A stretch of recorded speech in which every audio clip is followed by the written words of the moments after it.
ان مہینوں میں اپنی جانوں پر ظلم نہ کرو یعنی گناہ نہ کرو. اور اس ماہ کی 6 تاریخ کو خواجہ خواجہ غریب نواز معین الدین حسن سنجری ثم اجمیری رحمۃ اللہ تعالی کا عرس شریف ہوتا ہے. لاکھوں مسلمان عرس میں حاضر ہوتے ہیں. اور پیارے بھائیوں, اعلیٰ حضرت امام اہل سنت الشاہ امام احمد اللہ خان فاضل بریلوی رحمۃ اللہ علیہ فرماتے ہیں کہ جو ہندوستان میں دعاؤں کی قبولیت کی جگہیں ہیں ان میں ایک اجمیر شریف ہے جہاں پر اللہ تعالیٰ دعاؤں کو قبول فرماتا ہے. پیارے بھائیوں, اجمیر شریف وہ مقدس جگہ ہے جہاں پر اللہ کی رحمتیں برستی ہیں. تو جہاں پر اللہ کی رحمتوں کی بارش ہو رہی ہو وہاں پر اللہ کا کوئی بندہ جائے اور جا کر اپنے ہاتھ اٹھا دعا کے لیے تو پھر وہ رحمت کی برسات جو ہو رہی ہے تو اس کے ہاتھوں پر بھی رحمت کی برسات گرے گی اور اس کی دعائیں بھی اللہ کی بارگاہ میں قبول ہوگی. اس کے ہاتھ نیچے آنے سے پہلے اللہ تعالیٰ اس کی دعاؤں کو قبول فرما لے گا, کیونکہ اللہ تبارک و تعالیٰ عز و جل اپنے نیک بندوں پر کرم فرماتا ہے اور نیک بندوں کے صدقے میں ان کے طفیل میں گناہگاروں کی بھی حاجت روا فرما دیتا ہے. پیارے محترم بھائیوں, آج کا جو ہمارا دور چل رہا ہے ایک تھا غریب نواز کا دور, ایک ہے آج کا دور.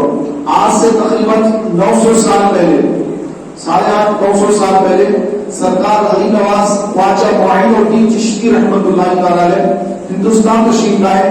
یہاں پر اس وقت بہت زیادہ کفر پھیلا ہوا تھا. لوگ بت پرستی میں لگے تھے, ان کو اسلام کے بارے میں معلومات نہیں تھی. اسلام کیا ہے, دین کیا ہے, نماز کیا ہے, روزہ کیا ہے, اسلام نہیں معلوم تھا. وہ کافر کفار بت پرستی میں مبتلا تھے. تو اللہ تعالیٰ کا کرم ہوا کہ خواجہ غریب نواز رضی اللہ عنہ جو اسلام تشریف لائے اور یہاں پر آ کر آپ نے اسلام کی تبلیغ فرمائی اور آپ کی تبلیغ سے متاثر ہو کر 90 لاکھ لوگوں نے اسلام قبول کیا.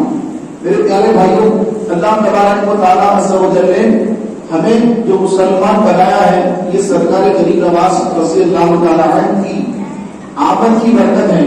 ورنہ نہ جانے کتنے لوگ آج کفر میں اور ضلالت میں گمراہی میں مبتلا رہتے اور مرنے کے بعد ان کا ٹھکانہ جہنم ہوگا جس میں ہمیشہ ہمیشہ ہمیشہ جلتے. لیکن سرکار غریب نواز کا یہ کرم ہے کہ انہوں نے یہاں ہندوستان آ کر یہاں کے لوگوں کو اسلام کی طرف, ہدایت کی طرف, نور کی طرف بلایا اور بلانے کے بعد پیارے بھائیوں آپ نے ان کی تعلیم و تربیت بھی فرمائی. ان کو اسلام سکھایا, دین سکھایا, ان کو نماز کا طریقہ سکھایا, ان کو ماں باپ کا ادب کس طرح کرنا ہے سکھایا, عورتوں کو پردے کا حکم سکھایا کہ پردہ کس طرح کرنا ہے. رسول پاک علیہ الصلوۃ والسلام نے جو تعلیمات دی ہے صحابہ کرام کو, صحابیات کو, حضرت سیدنا خواجہ معین الدین چشتی رحمۃ اللہ علیہ وہی تعلیمات لے کر کے ہندوستان تشریف لائے اور یہاں پر آ کر آپ نے ہر وہ کام جو اسلام نے کرنے کا حکم دیا ہے اس کا بیان آپ نے فرمایا اور وہ کام جس سے اللہ کے رسول نے منع کیا ہے وہ سارے بیان آپ نے یہاں پر فرما دیے. تو میرے پیارے بھائیوں, عورتوں کو پردہ کرنے کا حکم دیا گیا. ایک مرتبہ رسول پاک صلی اللہ تعالیٰ علیہ وآلہ وسلم کی بارگاہ میں ایک نابینا صحابی آئے. نابینا یعنی ان کی آنکھیں نہیں تھی, دیکھ نہیں سکتے, نابینا تھی. وہ صحابی حضور کی خدمت میں آئے اور دستک دی دروازے پر. تو سرکار نے فرمایا کون؟ تو عرض کی کہ یا رسول اللہ میں فلاں. تو آپ علیہ السلام نے فرمایا کہ تم لوگ پردہ کرو. تو حضور کی ازواج وہاں پر بیٹھی ہوئی تھی, حضور کی بارگاہ میں حاضر تھی. تو سرکار نے فرمایا کہ تم پردہ کرو, اندر چلی جاؤ. تو ان دونوں ازواج مطہرات نے عرض کیا کہ یا رسول اللہ صلی اللہ علیہ وسلم وہ تو نابینا ہے, وہ جو صحابی آ رہے ہیں وہ تو نابینا ہے نا, وہ تو ہمیں دیکھیں گے, وہ تو ہمیں نہیں دیکھیں گے, ہم کس کے پردہ کریں؟ تو آپ علیہ السلام نے کیا فرمایا کہ وہ نابینا ہے لیکن تم تو نابینا نہیں ہو, تم ان کو دیکھ سکتی ہو, لہذا تم اندر چلی جاؤ. تو دونوں امہات المومنین اندر تشریف لے گئی. تو میرے پیارے بھائیوں, یہ پردے کا جو حکم ہے یہ صرف مردوں کو نہیں عورتوں کو بھی ہے. مرد اپنی نگاہیں نیچی رکھے اور عورت بھی غیر محرم کو نہ دیکھے. یہ عورتوں کو بھی ایک تو یہ کہ مکمل ان کو حجاب میں رہنا ہے, برقع پہننا ہے، برقع پہننے کے ساتھ ساتھ اپنی نگاہیں بھی نیچے رکھنے کا حکم دیا گیا. ایسا نہیں کہ برقع تو پہن لیا ہے اب جس آدمی کو چاہے دیکھے، نہیں، اسلام نے منع کیا ہے، حرام ہے. اس طرح ایک مرد کو عورت کو دیکھنا جائز نہیں، حرام. اسی طرح ایک عورت کو بھی ایک غیر محرم کو دیکھنا حرام، ناجائز اور گناہ. آقا نے اسلام نے فرمایا کہ اگر کسی شخص کی نظر کسی عورت پر پڑ جائے تو فوراً نظر پھیر لے، نظر پھیر لے. اب اگر دوبارہ دیکھے گا تو اب گناہگار ہوگا. پہلی نظر وہاں ہو جاتی ہے. اچانک نظر پڑ گئی کسی عورت پر، آپ راستے سے جا رہے ہیں، اچانک کوئی سامنے آ گیا، آپ کو اچانک نظر پڑ گئی کسی عورت پر تو فوراً نظر پھیر لے، کوئی گناہ نہیں. لیکن اگر دیکھتا رہے، بار بار دیکھے، سیکنڈ تک دیکھے گا تو گناہگار ہو جائے گا. تو اور لوگوں بھی حکم ہے کہ وہ بھی غیر محرم کو نہ دیکھیں. غیر محرم یعنی جو اس کا باپ ہے، باپ کو چھوڑ کر، شوہر کو چھوڑ کر، سگے بھائی کو چھوڑ کر، بیٹے کو چھوڑ کر، اب جتنے اور رشتے ہیں، سسرا ہے، سسرے سے بھی جو ہے پردے کے بارے میں فرمایا گیا کہ سسرا، یہ جو ساس سسر ہوتے ہیں تو ان سے بھی پردہ کرے تو بہتر ہے. اگر جوان سسرا ہے یا کسی داماد کی ساس جوان ہے تو وہ ساس بھی سے پردہ کرے.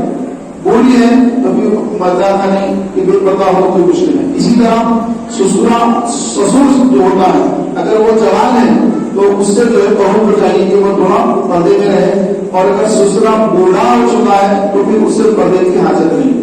تو میرے پیارے اور محترم بھائیوں، اس سے ہٹ کر اور جتنے رشتے ہیں جیسے دیور، خالہ زاد، ماموں زاد، چچا زاد، تایا زاد، یہ جتنے بھائی ہیں یہ سب سے پردہ ہے. غیر مسلمان پر چھوڑ دیجیے، مسلمان بھی چھوڑ دیجیے. ارے رشتے کے جو دائرے میرے چچیرے بھائی ہیں ان سے شریعت نے پردے کا حکم دیا ہے. تو پھر ہمارے مسلمان بہنیں معاذ اللہ استغفر اللہ غیر مسلم کے ساتھ جو جس کو طہارت ہی نہیں معلوم ہے، جو پیشاب پیتے ہیں، گاؤں کو جو پینے والے، ان کے ساتھ جو ہے ہماری مسلمان بہنیں جن کو اللہ تعالیٰ نے ہدایت عطا فرمائی، کلمہ پڑھا انہوں نے، مسلمان گھر میں پیدا ہوئی، جب پیدا ہوئی تو ان کی کانوں میں اذان دی گئی، اقامت دی گئی. اب یہ جو ہے نعوذ باللہ غیر مسلموں کے ساتھ نعوذ باللہ اپنی دوستیاں کر کے اپنے عقیدے کو بگاڑ کر شادیاں رچا کر اپنی آخرت بگاڑ لیتی ہیں اور دنیا میں بھی رسوا ہوتی ہیں، اسلام کا نام بھی بدنام کرتی ہیں. میرے پیارے بھائیوں، اسلام کے اندر پردے کی بڑی اہمیت ہے. پردہ کرنے کا حکم دیا گیا ہے. ہر اس شخص سے جو اس کا محرم نہیں ہے وہ اس سے پردہ کرے. اگر پردہ نہیں کرے گی تو فرمایا گیا کہ اگر کسی کی بیوی بے پردہ گھر سے نکلے، بات کو خوشبو بھی لگا کے نکلتے ہیں تو عورتیں جو خوشبو لگاتی ہیں، فرمایا گیا کہ عورتیں ایسی خوشبو لگائیں کہ جس کے اندر خوشبو نہ ہو. جیسے ایک دم تیز خوشبو ہوتی ہے ایسی نہیں، بلکہ عطر ایسا ہو کہ جس میں رنگ ہو لیکن خوشبو نہ ہو، تھوڑی سی خوشبو میں اسی کو محسوس ہو. غیر محرم اگر اس کی خوشبو سنے گا تو ایسی عورت گناہگار ہوگی. بعض علماء نے تو فرمایا کہ وہ زانیہ کے حکم میں آتی ہے اور بعض علماء نے فرمایا کہ وہ سخت گناہگار ہے. تو بہت ساری ہماری اسلامی بہنیں ادھر سینٹ، وہ جو ہے سینٹ مار کر ادھر مار کر ایسا گھروں سے نکلتی ہیں کہ جو جاتی گزرتی ہے تو اس کی ان کے پاس سے خوشبو کی لپٹیں غیر محرم کو جو ہے وہ محسوس ہوتی ہے. تو اس طرح کرنا یہ حرام ہے. تو میرے پیارے محترم بھائیوں، عورتوں کو حکم دیا گیا کہ وہ پردے میں رہیں. اب دیکھیں فاروق اعظم کا دور آیا، سرکار نے پردہ کیا. صدیق اکبر کا دور 2 سال 6 ماہ گزرے. اس کے بعد حضرت امیر المومنین فاروق اعظم رضی اللہ تعالیٰ عنہ آپ خلیفہ بنے. تو آپ نے کیا کام کیا کہ مسجد نبوی شریف کے اندر جو مسلمان عورتیں نماز پڑھنے کے لیے باجماعت نماز پڑھنے آتی تھی سب کو روک دیا، سب کو روک دیا. تو عورتوں کو بہت ناگوار گزرا کہ ہم تو حضور کے دور میں مسجد نبوی شریف میں آ کر نمازیں پڑھتی تھی. صدیق اکبر کا دور آیا، ہم نمازیں پڑھتی تھی، اور اس کے بعد فاروق اعظم کا دور آیا تو تو فاروق اعظم ہمیں کیوں منع کر رہے ہیں؟ کیوں ہمیں منع کر رہے ہیں؟ تو میرے پیارے محترم بھائیوں، خواتین مل کر ام المؤمنین حضرت عائشہ صدیقہ رضی اللہ تعالیٰ عنہا کے پاس گئی اور عرض کیا کہ اے امی جان، ہم تو حضور کے دور میں مسجد نبوی شریف میں باجماعت مردوں کے پیچھے بچے ہوتے، بچوں کے پیچھے آخری میں ہم ٹھہر کر نمازیں پڑھتی تھی، پھر صدیق اکبر کے دور میں بھی پڑھتی رہی، لیکن اب عمر بن خطاب آئے ہیں، یہ خلیفہ بنے ہیں اور انہوں نے ہمیں روک دیا مسجد نبوی شریف سے، ہم کو حکم دیا گیا کہ ہم گھروں میں نماز پڑھیں۔ تو پیارے بھائی، ام المؤمنین حضرت عائشہ صدیقہ رضی اللہ تعالیٰ عنہا نے کیا پیارا جواب دیا، فرمایا کہ ہاں بالکل عمر بن خطاب نے روک دیا ہے، اگر رسول پاک علیہ السلام اس وقت موجود ہوتے تو وہ بھی روکتے تھے، وہ بھی روکتے تھے۔ کیوں؟ اس لیے روکتے تھے کیونکہ حضور کا دور الگ تھا، پھر ابو بکر کا دور بھی الگ تھا، فاروق اعظم کا دور آیا تو کچھ ایسے بھی لوگ مسجدوں میں آنا شروع ہو گئے کہ جو نماز کو پڑھتے لیکن آنکھوں کی حفاظت نہیں کرتے، ان کی آنکھیں ادھر ادھر تکتی رہتی، ادھر دیکھتی ادھر دیکھتی، عورتوں کو تکتی، عورتوں کو دیکھتی، اور بعض لوگ کو ان کے ساتھ کچھ بات چیت کرنا بھی چاہ رہے ہیں، ان سے کچھ چھیڑ چھاڑ بھی کرنا چاہ رہے ہیں۔ تو فاروق اعظم نے محسوس کر لیا کہ آج یہ عادت ہو گئی کہ لوگ مسجد میں تو نماز کے لیے آ ہی رہے ہیں، ساتھ ہی ساتھ عورتوں سے تعلقات جوڑنا چاہتے ہیں، ان سے بات چیت کرنا چاہتے ہیں، ان سے ملاقات کرنا چاہتے ہیں۔ جب آپ نے محسوس فرمایا تو پیارے محترم بھائیوں، اس کے بعد آپ نے خبر نافذ کر دیا کہ کوئی عورت مسجد نبوی شریف میں آ کر نماز فرض نہ پڑھے، بلکہ جتنی نمازیں ہیں سب کے سب گھروں کے اندر نمازیں پڑھے، گھروں کے اندر نمازیں پڑھے۔ تو میرے پیارے بھائیوں، نماز ایسا فرض جو بہت نہیں ہے، اور حضور اسلام کی حیات طیبہ میں، ظاہری حیات طیبہ میں صحابیات آ کر مسجد میں نماز پڑھتی تھی، لیکن فاروق اعظم نے روک دیا، اب نہیں پڑھ سکتے، اب حالات ایسے ہو چکے ہیں۔ تو میرے پیارے محترم بھائیوں، آپ اندازہ لگائیں کہ نماز فرض کے لیے مسجد میں آنے سے جب روکا گیا عورتوں کو، تو پھر ہماری مسلمان بہنیں معاذ اللہ استغفر اللہ بے پردہ ہو کر اور غیر مسلموں سے یا مسلمان لڑکوں سے نعوذ باللہ ان سے بات چیت کرنا، ان سے فون پر چیٹنگ کرنا، گفتگو کرنا، اور ان کے ساتھ گھومنا پھرنا، ان کی بائکوں پر بیٹھ کر نعوذ باللہ معاذ اللہ پارکوں میں جانا، وہاں پر بیٹھنا، ان سے دوستیاں جوڑنا، یہ اللہ کے عذاب کو کس قدر ابھارتا ہوگا، اللہ کس قدر ناراض ہوتا ہوگا۔ آپ اندازہ لگائیں کہ نماز کو آنے سے روک دیا گیا، ایک ویٹنگ کا اور کام کا دن ہے کہ پیارے بھائیوں مسجدوں سے عورتوں کو روک دیا گیا، فاروق اعظم نے روک دیا، وہ ختم ہو گئی، اب کوئی اور بھی مسجدوں میں آ کے نماز نہیں پڑھتی۔ ہاں مسجد حرام جہاں پر حج ہوتا ہے، عمرے کے لیے مسلمان جاتے ہیں، تو وہاں پر عورتوں کو اجازت ہے۔ رسول پاک علیہ السلام کی مسجد نبوی شریف علیہ صحابہ السلام، وہاں پر مکمل پردے کے ساتھ ان کا بالکل ایک الگ سیکشن کر دیا گیا کہ وہ صرف عورتیں وہاں پر ہوتی ہے، اور بھی سیکورٹی ہوتی ہے پوری، اور کسی قسم کی کوئی چیز ہو تو ان کا ایکشن بھی لیا جاتا ہے۔ تو میرے پیارے محترم بھائیوں، اب ایک حالت الگ ہے، لیکن اب عام جو ایسی مسجدیں ہیں، بڑی بڑی جامع مساجد ہیں، ان تمام مساجد میں پوری دنیا کی مسجدوں میں عورتوں کو آنے سے منع کر دیا گیا کہ عورتیں پردہ کریں، گھروں کے اندر نمازیں پڑھیں۔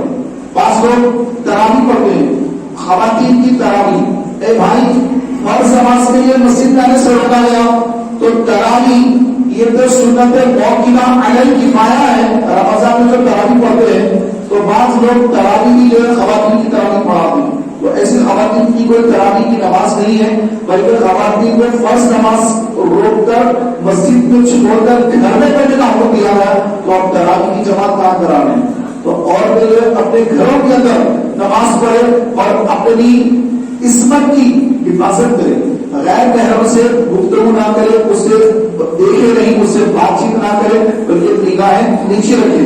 یہ جو حدیث پاک میں ہے کہ اللہ کے رسول صلی اللہ علیہ وسلم نے فرمایا، جس کی عورت، یہ حدیث سے سنا رہا ہوں، جس کی عورت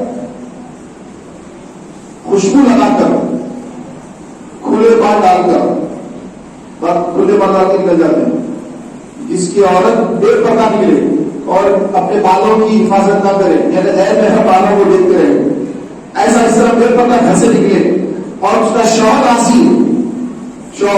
راضی نے ٹھیک کوئی بات نہیں، تو ایسا شوہر جو ہے دیوس کہلایا گیا، اور فرمایا کہ اس عورت کے ایک ایک قدم چلنے پر اس کے شوہر کے لیے جہنم میں ایک ایک گھر تیار ہوتا ہے، ایک ایک قدم پر ایک ایک جہنم میں گھر۔